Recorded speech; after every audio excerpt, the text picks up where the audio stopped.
Olá, seja bem-vindo a mais um vídeo aqui do Foco Tributário. Você está na nossa série denominada de 100 dúvidas, que são os últimos 100 vídeos de uma jornada que a gente começou no ano passado, publicando um vídeo por dia ao longo de 365 dias. E esses últimos 100 vídeos estão dedicados a responder às dúvidas, principalmente aquelas que foram postadas nos comentários dos primeiros 265 vídeos. Mas se você ainda não comentou, não colocou nenhuma dúvida em nenhum dos nossos vídeos, ainda dá tempo. A depender, a gente vai selecionar a pergunta que você postar nesse vídeo para responder até o final dessa nossa série. E hoje eu quero mandar um abraço e agradecer a audiência do Lucas Matias, mas também responder a dúvida dele. Ele pergunta o seguinte: tem uma empresa que presta serviços terceirizados de limpeza para condomínios, emito a nota fiscal e sofro o desconto do INSS e do ISS.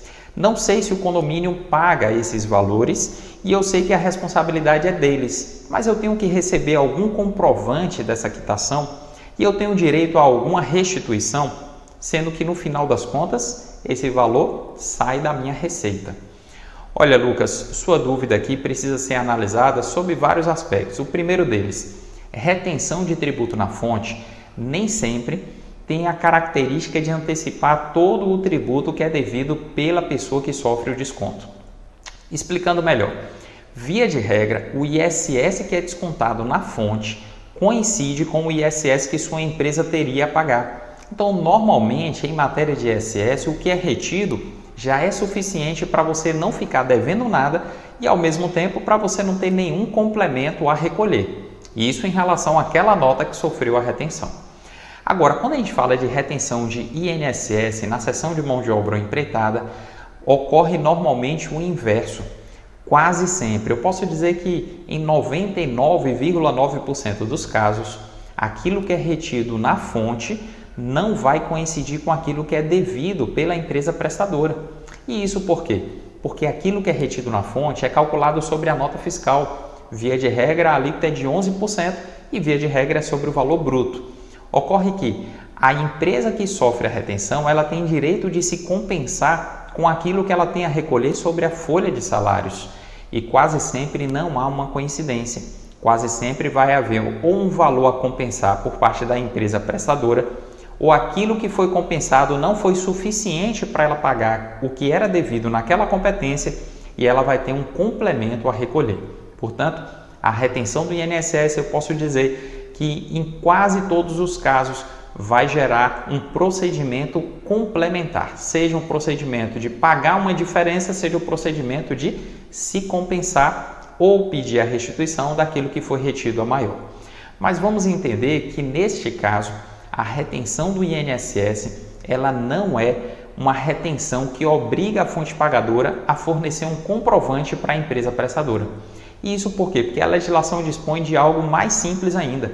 Ela diz que a empresa prestadora, destacando na nota fiscal o montante da retenção de acordo com a legislação, ela passa a ter direito de compensar aquele crédito no mesmo mês em que ela emite a nota fiscal.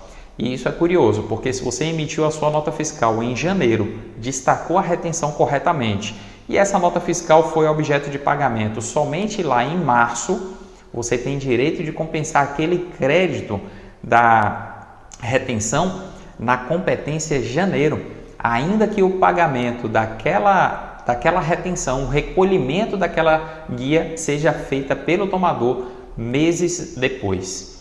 Já em relação ao ISS, a gente não pode dizer nem que o condomínio está obrigado a fornecer um comprovante, nem que ele está desobrigado, porque infelizmente essa questão não consta da Lei Complementar 116 de 2003, que é a lei que regula o ISS a nível nacional. Então é necessário verificar a legislação do município onde esse condomínio está estabelecido e verificar se, como tomador de serviço, o condomínio deve reter, recolher e fornecer um comprovante de recolhimento da retenção para a sua empresa enquanto prestadora. Há municípios em que isso é exigido, há municípios em que isso não é exigido. Há municípios em que a nota fiscal eletrônica com a indicação da retenção já é suficiente para comprovar o seu direito de não ter que pagar o ISS sobre aquela nota e em função das inúmeras variações que a gente tem nas normas que regulam o ISS pelo Brasil, não dá para a gente dar uma resposta mais precisa sem saber qual é o município ao qual você se refere. Mas mesmo assim eu espero ter esclarecido essa dúvida importante que deve ser não só sua, mas de muita gente que acompanha o nosso trabalho. Olha, não saia desse vídeo sem antes curtir, comentar e compartilhar e esteja aqui amanhã novamente para me encontrar falando de uma outra dúvida que talvez seja a sua dúvida. Um forte abraço e até amanhã.